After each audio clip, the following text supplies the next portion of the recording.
Welcome to the State of the Fact Checkers report for 2023. This is an annual report that the IFCN puts together to look closely at our community and see where we're at, see what are the characteristics of our fact checkers, looking for trends. We've been doing this for about 6 years now, and every year we try to improve it a little better. So we would love your ideas for ways we can improve our annual survey. But I think my key takeaways today are that the fact-checking community is large and it is diverse.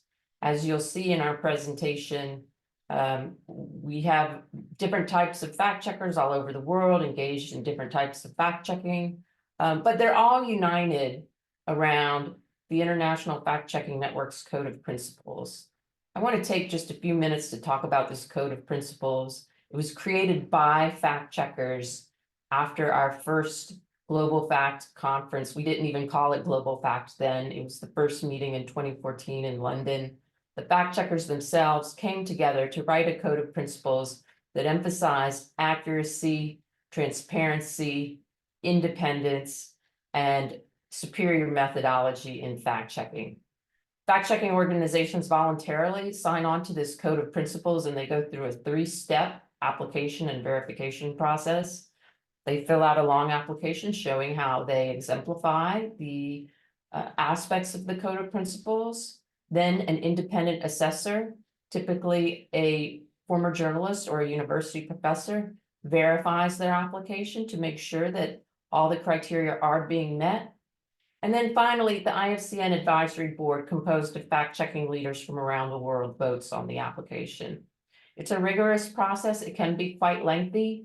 It takes anywhere from 90 days up to a year for a fact-checking organization to become a verified signatory. But at the end of the process, it's a marker of fact-checking maturity and capacity. Today on this webinar, I am joined by 2 of our advisory board members, people who have been involved with fact-checking for a very long time, and I've been privileged to know them since I started being involved in the fact-checking community. We have Peter Cunliffe-Jones, founder of FactCheckers, now with the University of Westminster, who studies fact-checking and misinformation, and he's also advised fact-checkers in the Middle East and Europe. He's been deeply involved with our Code of Principles for many years. Peter, thank you for coming. It's a pleasure. We also have Govind Etharaj, who was also one of our first fact checkers at the 2014 London meeting. He is the founder of Boom and a longtime business journalist in India. India has been a country where we've seen rapid growth in fact-checking organizations. And I'm so pleased that Govind could join us today to talk about what he's seen over the years in India. Thank you for being here, Govind. Thank you. It's a pleasure. Our format today is we're going to present highlights from the State of the Fact Checkers report. We will be releasing the entire version of the report later today via PDF document. This morning, we'll be showing highlights from the report. The IFCN's Community and Impact Manager, Enoch Nyariki, directed this year's report, and he will be presenting the highlights in 3 segments. After each segment, Peter and Govind and I will chat about the findings a little bit. We'll save most of our time for the end when we will take questions and answers from the audience. And I don't believe I've forgotten anything important. I don't think I have. So let me turn it over to Enoch. Enoch, thank you for presenting the State of the Fact Checkers report.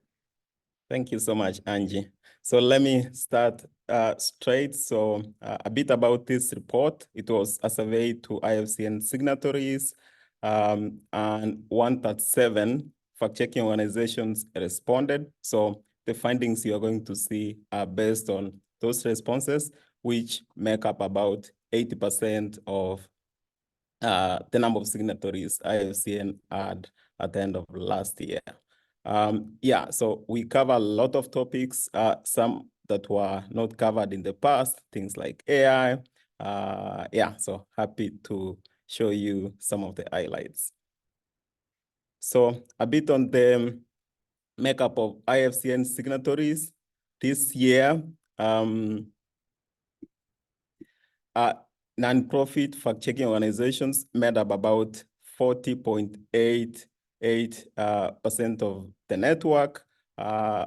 For-profit organizations, nonprofits made up the majority at 53.28%, and fact-checking organizations affiliated with academic institutions made up about 5%. So how does that compare to the past? So looking at, that's how the numbers look like since 2018 when we first started asking this question, but comparing it to 2022, nonprofits moved from 57% to 53%.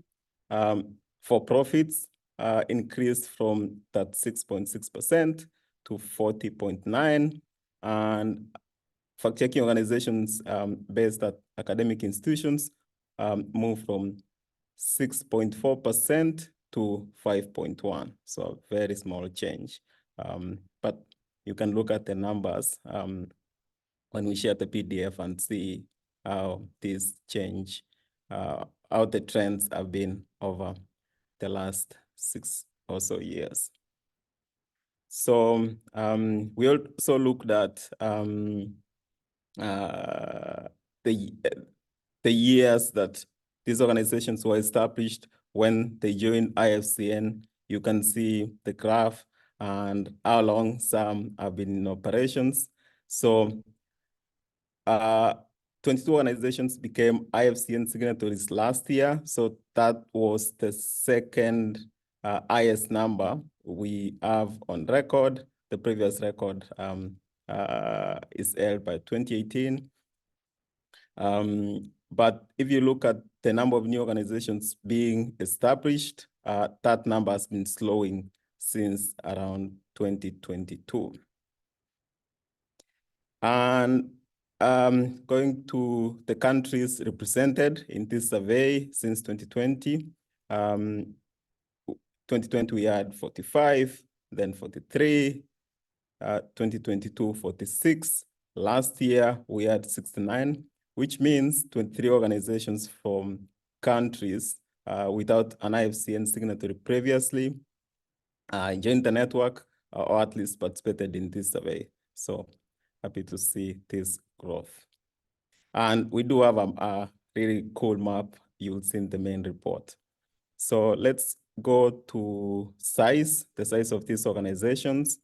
Last year, 45.3% of the respondents reported operating with full-time fact checkers 1 to 5, so very small teams.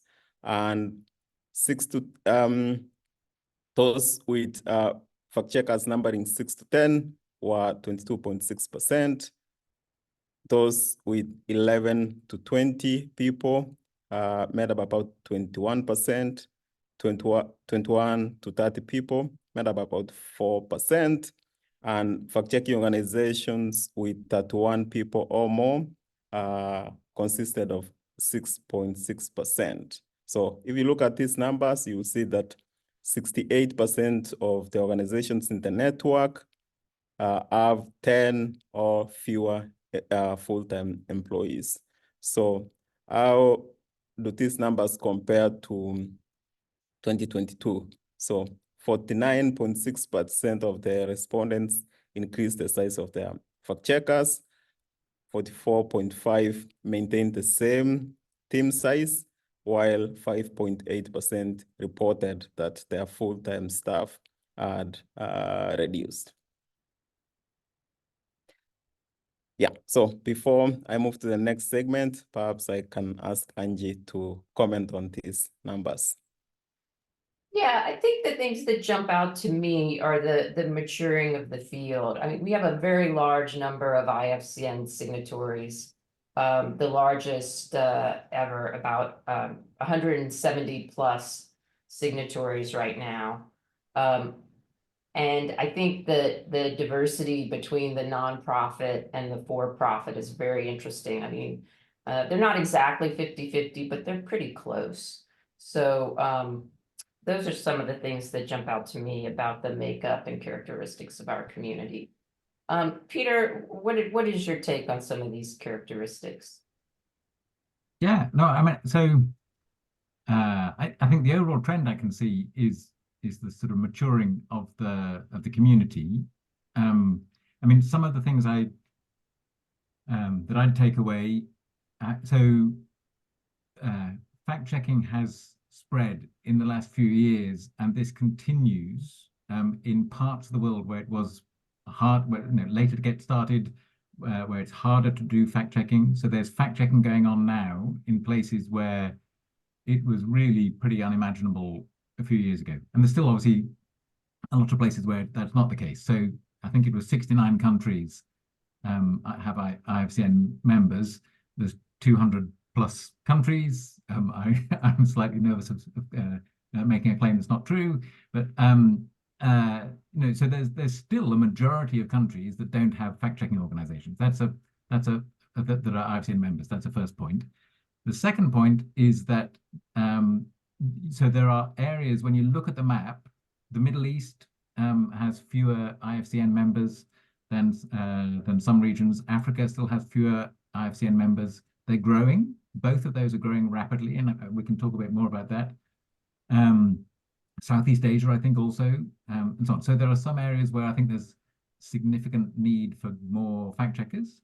And the other trend then is a sort of trend towards people following the IFCN code. So if you looked at the share of fact-checking organizations that existed, say, 5 years ago, and that were following the IFCN code, I think it has grown.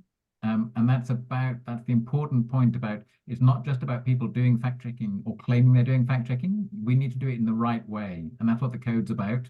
And that's why the growth of the IFCN, to me, is so important. Yeah, Peter, I think that 69 versus 46 number of countries is really critical, because our experience with helping organizations apply for the code and helping them manage their own applications, we are seeing more fact checkers from countries in very challenging circumstances. They're not Western countries. Sometimes democracy is not very firmly established, if at all. We're seeing growth in fact checking in countries where it is much more challenging to fact check. And I think supporting these organizations is going to be one of the main challenges of the IFCN going forward. I do think we have reached a high level of maturity in countries that are established democracies. In Europe, fact checking is very robust. In the United States, we have a large number of fact checkers. And then that brings me to India, the world's largest democracy, where we've seen rapid growth with fact checkers. I believe we have over 30 fact checkers from India. It is the country, the individual country with the largest number of fact checkers in the IFCN network. Govind, could you talk about that and what you've seen in India? Thanks, Angie, and a very happy fact-checking day to everyone. I think another context to look at is that there are 5 billion, roughly, social media users in the world today. Of that, I'm assuming about close to 3 billion are between India and China. These are also the most networked countries in the world in absolute terms as well. India, for example, has 800 million smartphones or close to that. China, I think, is over 1 billion or close to it. So the point is that the spread of misinformation, thanks to the infrastructure, has also been very rapid in these last few years, which in turn has necessitated the need for greater fact-checking. So if fact-checking is growing, it's also because the infrastructure that drives misinformation is growing, particularly viral misinformation. This is quite a contrast to 2014, when we had started FactChecker.in. At that point, it was all about fact-checking claims made by those in public life, using data and evidence that was already in public domain, mostly government data sets and so on and so forth. What we do today, and I'm sure everyone else who's on the call, or most of us do today, is quite different, or at least most of the time we spent on is quite different. We're dealing with harmful images, videos, and now, of course, deepfakes, which in a way has actually made people understand the problem of misinformation much more. India is obviously an exemplar in that sense, because India has a very, very large and rapidly growing internet consuming population, mostly on mobile, which in turn obviously has sort of seen and suffered from the spread of misinformation. India also has a few other characteristics, which is that it's a very diverse country. There are many languages. We fact check, for example, in 3 languages. There are others who fact check in other languages, and there are at least a dozen languages which are quite critical when it comes to the internet as a tool to, in particularly those who use it to spread misinformation or disinformation. I think the thing about India I would, however, highlight is that we've perhaps stood out a little bit, and along with other fact checkers, though maybe a little more, in the way we've collaborated. I think almost for now 5 or 6 years, most Indian fact checkers, actually all Indian fact checkers, have consistently come together when we've had big elections coming up. We have a big general election that starts literally in 2.5 weeks' time. And we've formed collaborations and collaboratives. So, for example, right now we have 2 collaborations running. One for something called a deepfake analysis unit that's in partnership with Meta. There's another one called Shakti, which is again for fact checking, which in turn is distributing fact-checked content to other mainstream media organizations. So this is a good example of how fact checkers can come together, work with mainstream media organizations who otherwise in the past were not recognizing fact checking or misinformation as a problem. So that's the sort of transition we've seen in India from, let's say, starting from almost nothing, which is like the rest of the world, to a point wherein we are there, we collaborate extensively, we work together. And on some other instances, we're also sort of, in a way, I wouldn't use the word collaborating, but engaging with the government, because they too are concerned with the spread of misinformation and are trying to figure out how do we work with an organization of fact checkers. We've called it the Misinformation Combat Alliance in India, to attack this problem. So I'll pause there. All right, thanks, Govind. And you know what? I've already been fact checked. I think I overestimated the number of India signatories. I don't think it's quite 30, but it 50. is the with the most fact checkers, the More than individual. 50. Thank you, Govind. See, even fact checkers need to be fact checked. Okay, Enoch, will you take us through the next segment? Thank you. Yeah, so the next segment touches on challenges and some of the work that fact checkers are doing. Let me start with harassment. So we did ask fact checkers if they are receiving harassment and how it's coming through. And 72% reported receiving harassment, mostly threats. A very small number, just less than 1%, said the harassment is in the form of physical threats only. Some receive both. So one of the things that they also said is most of these threats were directed at the fact-checking organization and the individual fact-checkers who were behind the fact checks. So comparing the threats or incidents of harassment in 2023 to 2022, 16.4% said the volume of attacks had increased. 41.8% said the numbers remain unchanged. They couldn't see whether there was something significant that had changed. And 14.9% said the volume of attacks had gone down. So that's the state of attacks on fact checkers. So going to adaptability, given the fast changing misinformation landscape, 38.7% of the fact checkers said the organizations are highly adaptable. They are very agile. They can easily adapt to the changing landscape.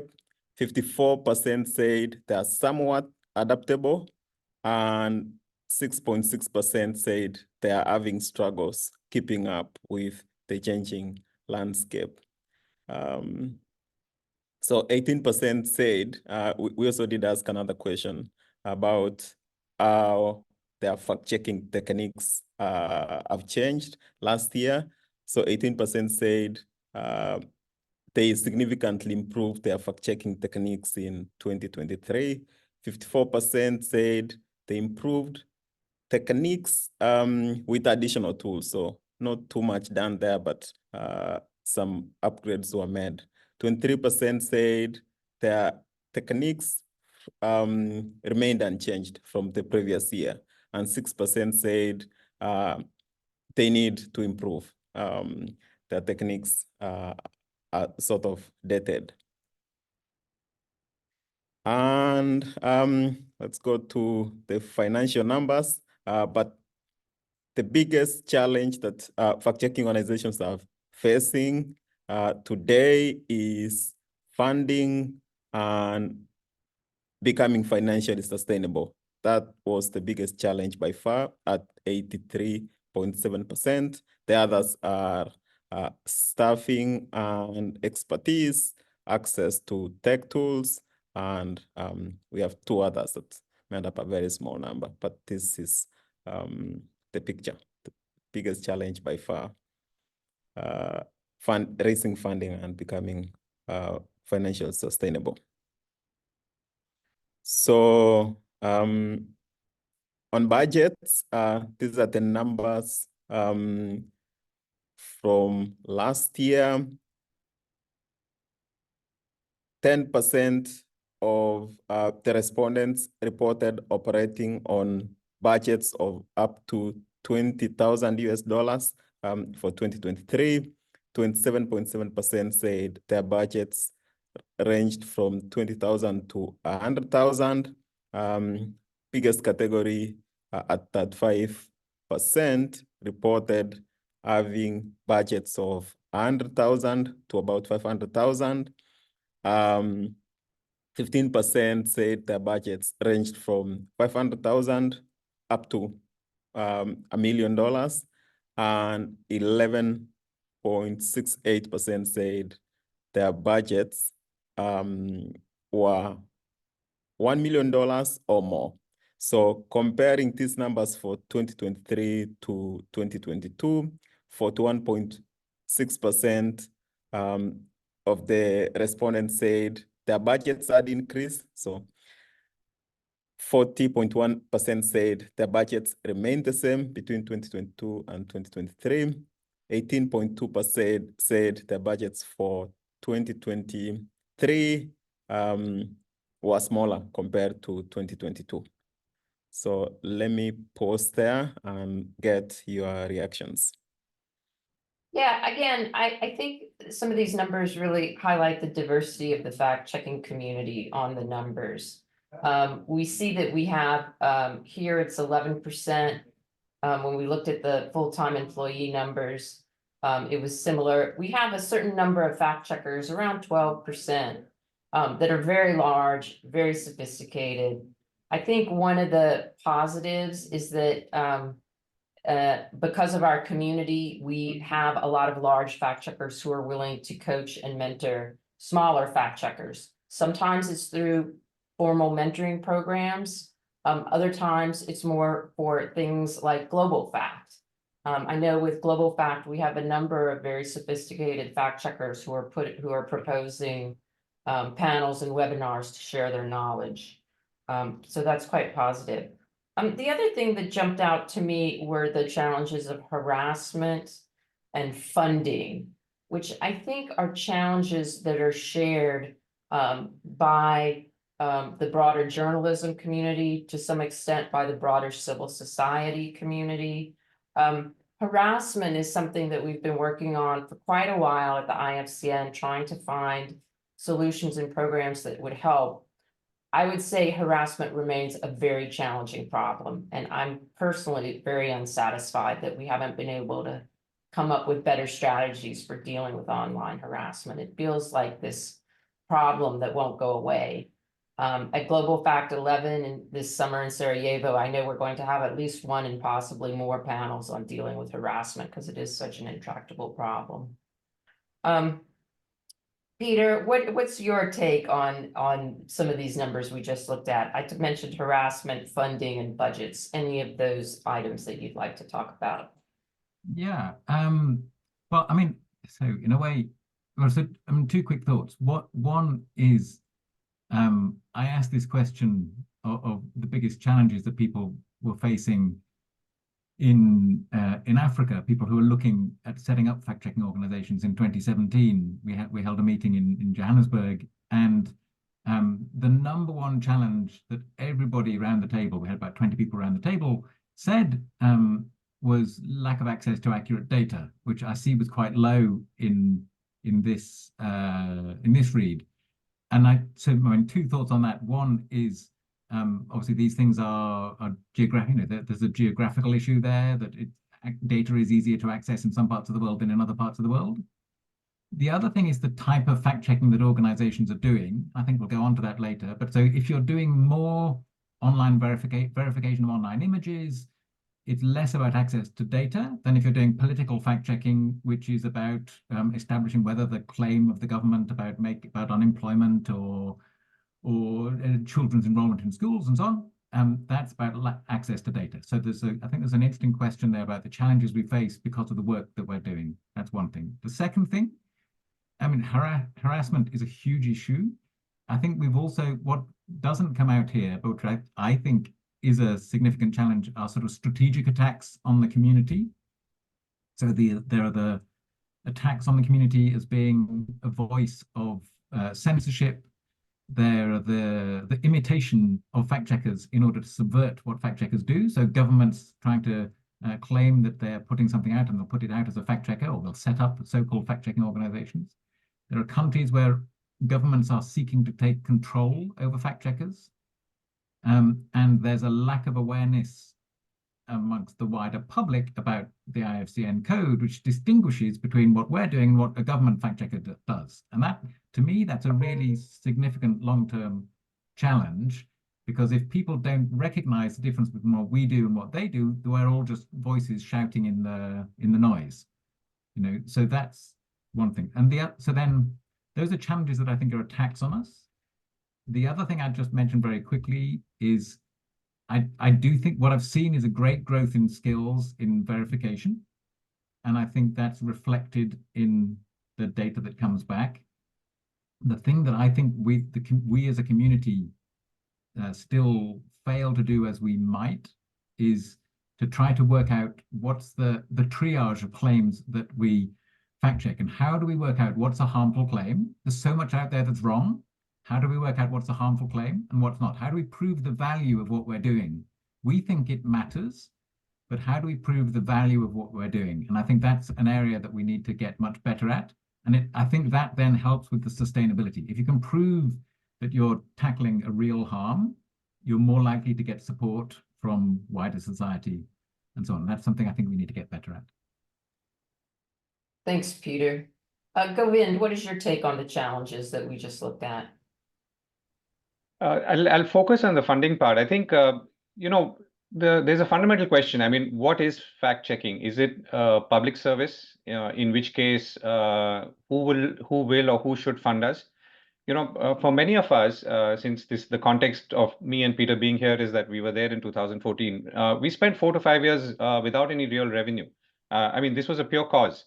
The cause was fact checking. And like I said, we all started out by focusing on people in public life, politicians, and so on, and focusing on data and sourcing from research to fact check claims made by people in public life. So what's changed obviously is that after the platforms recognized this as a problem, they began to work with fact checkers, and therefore a source of revenue was created. So I think we've used the word budgets. I think you could also have revenue. For a non-profit, it would be a budget. For a for-profit, it would be revenue.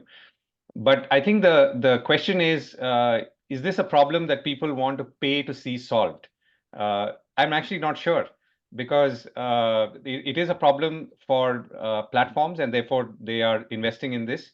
It is a problem that governments want to address, but they're still figuring out whether to attack it on the demand side or the supply side. Countries like India, among others, are working on the supply side, which is to, let's say, make platforms more responsible. There's not enough work being done in most places on the demand side, which is to say, how do you educate people? How do you make people more critically aware, or improve critical thinking to sort of distinguish and so on? So I think the the funding is something that will remain a problem. And in some ways, I think it will also ensure that those who really believe in the cause of fact checking will remain in this profession as profession or field. I mean, it's a subset of journalism. I mean, it's not regular classic journalism. It's a subset of it. So yeah, I mean, I don't see that changing. I mean, I wish I could. I mean, I don't. If I wish it did, but I don't see it changing. And if a large percentage of organizations are saying that, or more than 80% are saying that funding and sustainability is a challenge, my feeling is that that's not going to go away. So I would rather flip it around and say that if you genuinely believe in this cause, then in any case, most organizations are small organizations, which also this survey shows, and this is how we also started, or most of us started. That's the way to perhaps stay with this cause, and not necessarily think of this as becoming something great and mighty like a major media organization, because at least I don't see that path. Thanks, Govind. I quite agree with you on multiple points.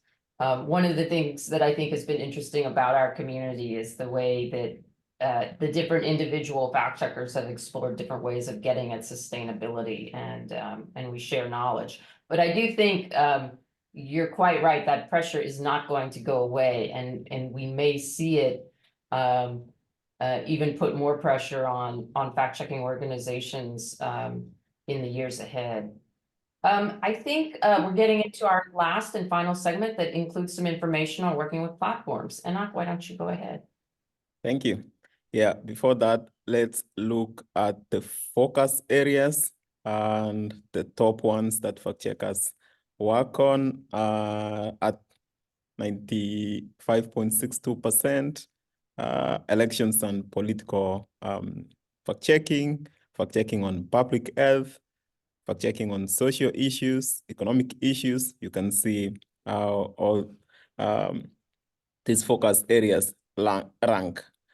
We also asked about if fact-checkers focus primarily on internet misinformation, political content, or both.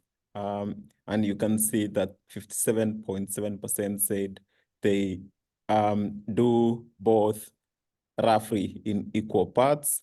That 1% said they mostly focus on internet misinformation, and 10.9% said they mostly focus on political misinformation. So you can see they tend to do a lot more than just one area.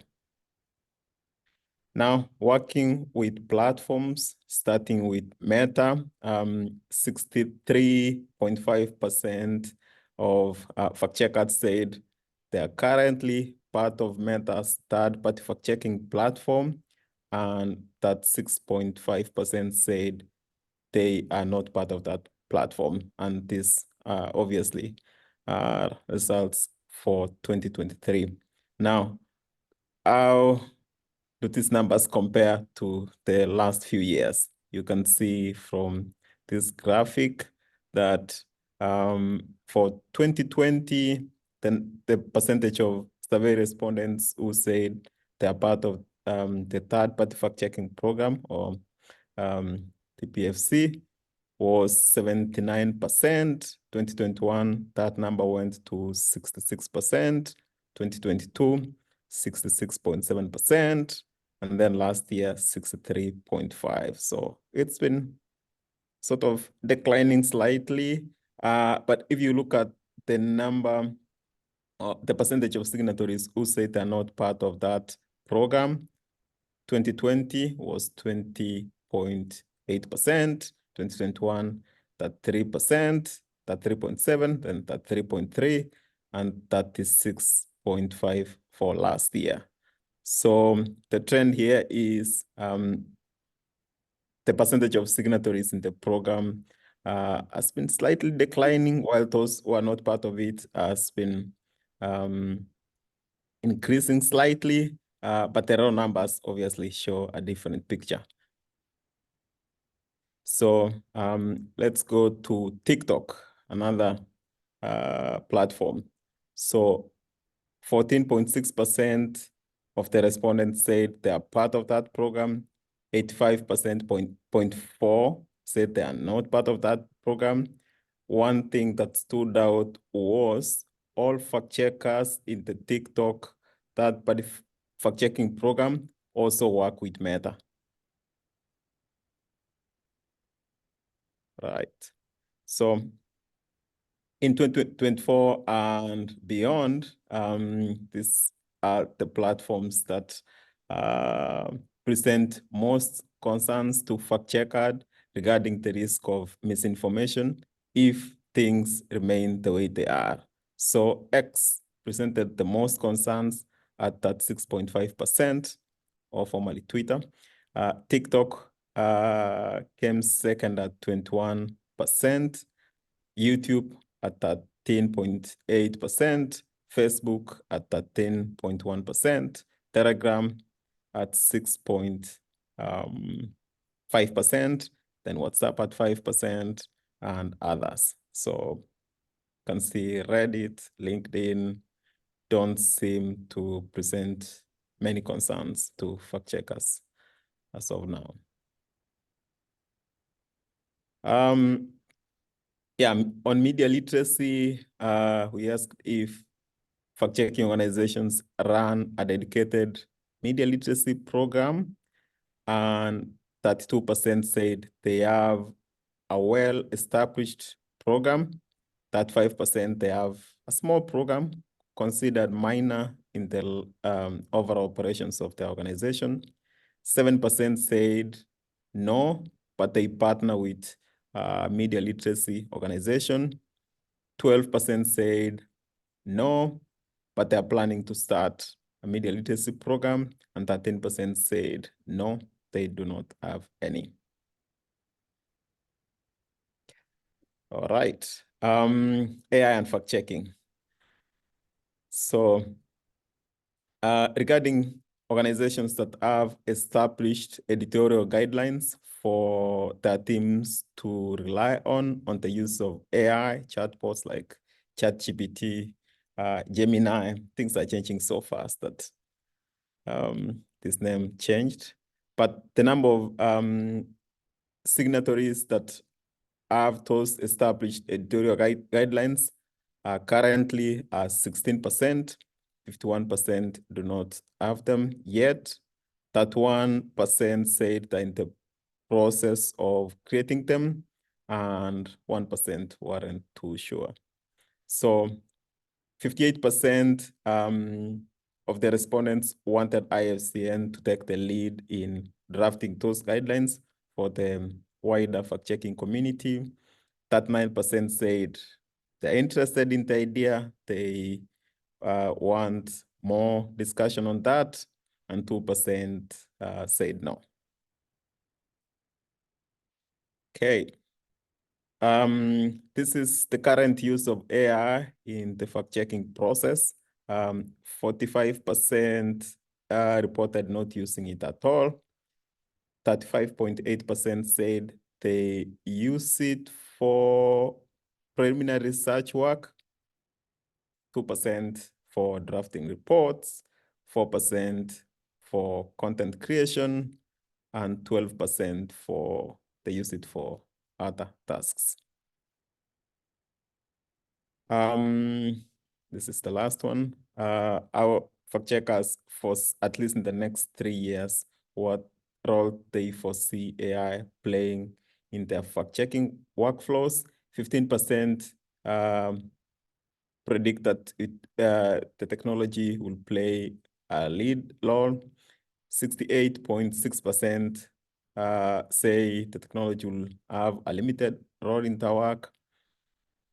2.9% said no role, and 13% weren't sure. Right. Yeah, so that's the last segment. All right, Enoch, I know I want to kick it off by answering some of the questions I'm already seeing about Meta and TikTok. I think those are of great interest to people. Maybe you could go back, I'm sorry, to the Meta and TikTok slides. So let me address Martin's question about the absolute numbers. We don't have that in this presentation today, but you can easily figure it out by applying the percentages to the number of respondents and then keeping in mind we didn't get 100% participation. We only got about 80%. And you could determine the absolute number of fact checkers with Meta that way. I do think Govind made this point in our chat that we're seeing these numbers decline because we're getting more signatories. So I don't have the number of signatories for 2020 in my mind right now, but it was significantly less than the 170 plus we have right now. So we could be seeing this number decline as we get more signatories. And this is a level of analysis that I think perhaps we could do for our next report. I do want to remind people that Facebook does publish who its partners are. That is publicly available information on its website. You could go and see it lists partners by country, so you don't have to click through each country, but you can certainly make your own list of who are the third-party fact checkers in the Meta program. And the same for TikTok. Let's go to TikTok. TikTok also publishes its list of partners, so you can see exactly which fact-checking organizations are partnering with TikTok there. So let's see, Peter and Govind, did you, let's go to Peter and then Govind. Did you want to comment on any of these final slides before we go to address some of these questions in the Q&A for our last 15 minutes? Well, so I want to keep as much time as I can for the Q&A. The one thing I'd say is beyond the work that's done with the platforms, there's a lot of ways that we know that, or we think we know that the work of fact-checking organizations has effects. So beyond this, we looked in the survey at organizations doing media literacy work, which people can interpret in different ways. But fact-checking organizations make wins in securing corrections from prominent, authorities, politicians, and others. I think have wins in the sort of policing effect that people know that fact checkers are out there, and then they pay more attention to accuracy than they might. You've got fact checking organizations which now have policy people who work on public policy. So in the UK, Full Fact in the UK got the House of Commons, the Parliament, to change its parliamentary procedures for correcting false claims. So that's in a very, so that's all of this is, there are so many different ways that you talked at the very start about the diversity of the community. There's so many different ways that organizations are working, and this one is the most visible, but there's many others, and they're very under-researched, and I think they're probably not even communicated enough within the community. But so I'll leave it there because I want to leave as much time as I can. I think the only point I want to add is that I think what is heartening is that there are more and more mainstream organizations, news organizations who are part of the fact-checking cohort. In India, we have at least 2, if not 3, large media organizations as part of IFCN certified fact-checkers. I don't know what the percentage or proportion is in other countries, but I know there are large media organizations as well. As I think going forward, some of the sustainability for the cause will come from these large media organizations, and that's good news for fact-checking as a whole. So I'll just pause there. Okay, great. We're going to go to the questions in the QA function. And again, let me tell the chatters, if your question hasn't been answered, please put it in the Q&A function, because this just makes it much simpler for the panelists to review the questions and answer them. There's a lot of chat going on in the chat, so put your questions in the QA function. Let's start with a question from Shanjan Kumar, who says the International Fact-Checking Network plays a crucial role in promoting fact-checking standards and practices worldwide. While developing new tools for deep fake identification could potentially aid fact-checkers in their efforts to combat misinformation. Can IFCN initiate this by developing AI tools for deepfake identification? I know I have some thoughts on this. I think that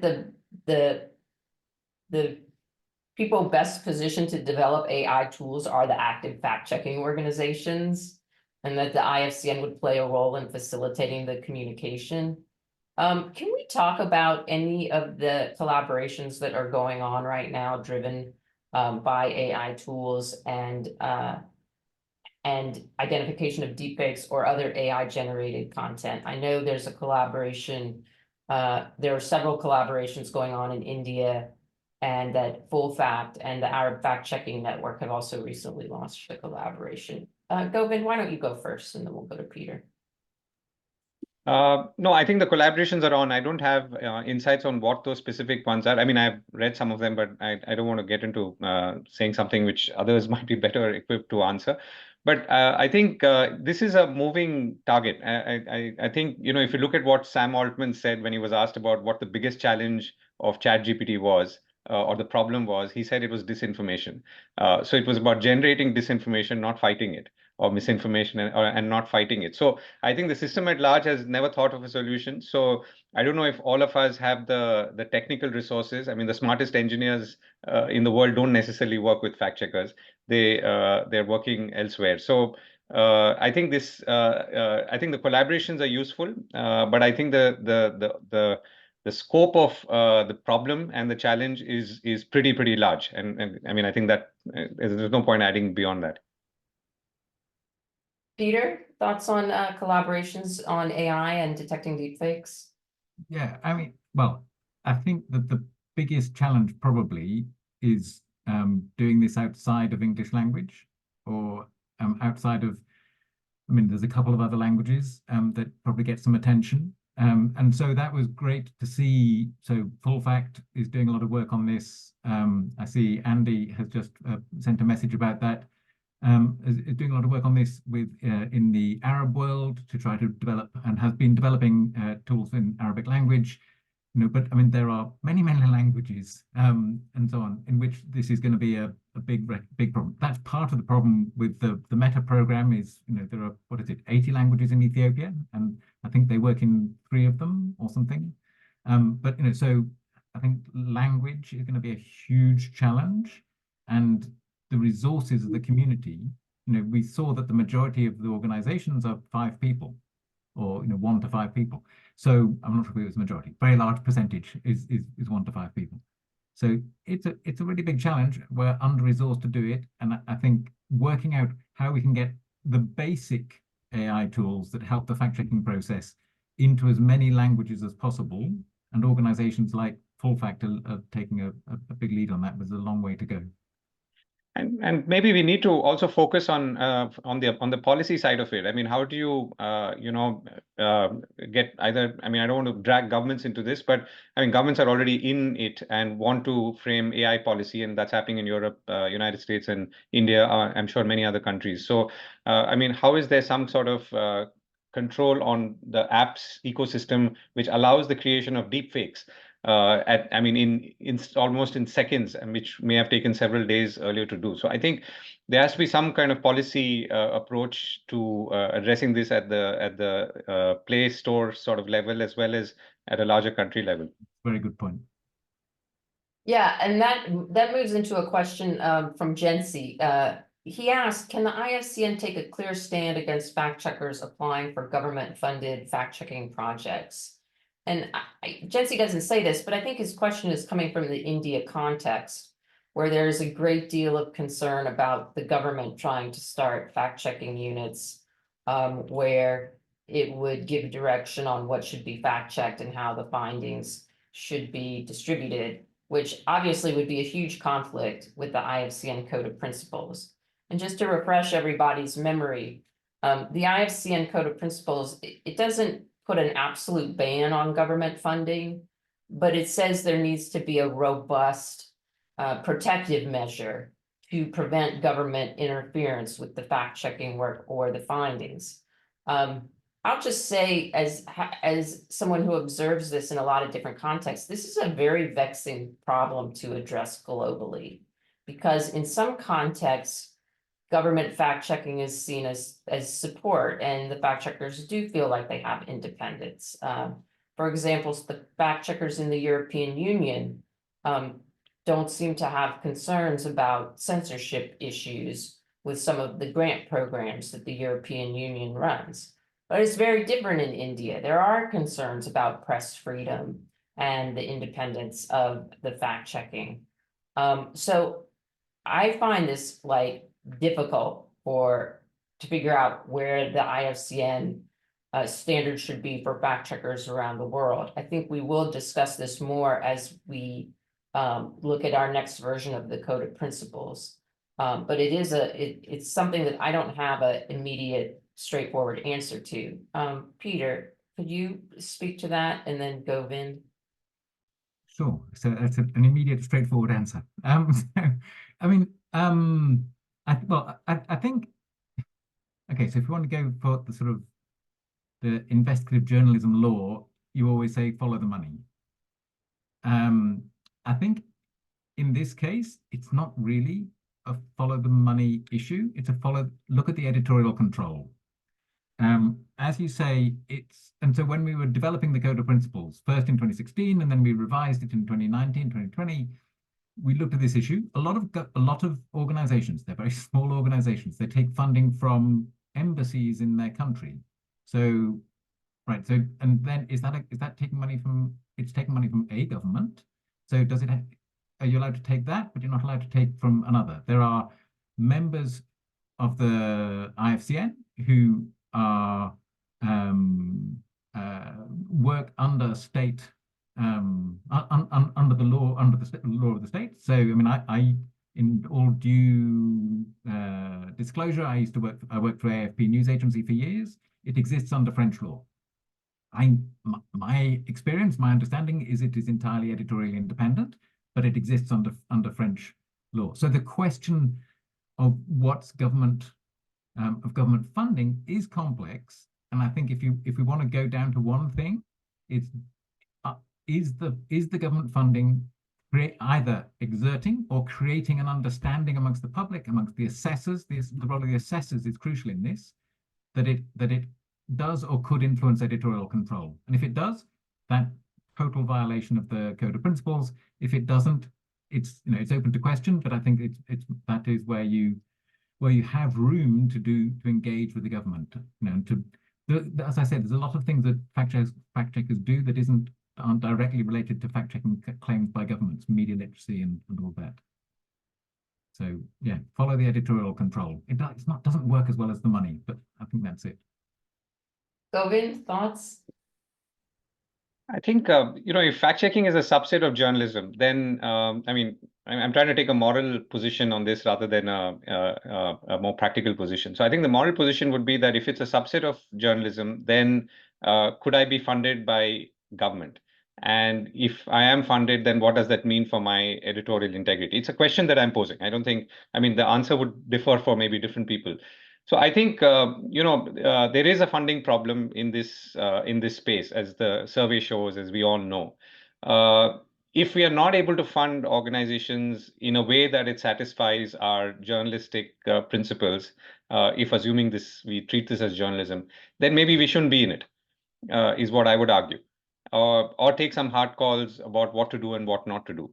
And then that's really, I think, at this point, because it's so gray. Including to the points that you've made, that it's best that people answer this question by, as they say, putting a hand on your heart and saying, why am I doing this? And to what objective? And will that objective be served if I'm sort of diversifying my funding sources? Thanks, Govind. We are almost at time. I'm so sorry we didn't get to more questions, but this has been a terrific conversation. I do want to note that we're going to continue some of these conversations at our Global Fact Conference, and we also continue them on our monthly signatories call and on our listserv. I'd like to thank everybody for coming today. We will be releasing a PDF document of the report with more details later on today. We will be sure to share it on our email listservs, our public-facing listserv for the fact-checking community, and our signatories listserv. And within the next 24 hours, we will have a news story up on pointer.org about the report and today's webinar. So in conclusion, let me wish a happy fact-checking day to everybody. We have a series of guest essays from fact-checkers around the world up on pointer.org, including one that I wrote that says fact-checking is not censorship. I really enjoyed writing that on a personal level. But we have shareables and videos across the social media channels. And on Thursday, we'll be offering a special gift to fact-checkers with training on Telegram with Jane Libna Netco. And we have gotten a lot of great response to that training. There's a Q&A with Jane done by IFCN's training manager, Elena Dvorak. And so the festivities will continue today and into the rest of the week. So thank you everybody again for being here. This has been the State of the Fact Checkers 2023. We'll take your feedback and comments for State of the Fact Checkers 2024. And I do hope to see you again next year. Thank you so much. Thank you. Good night.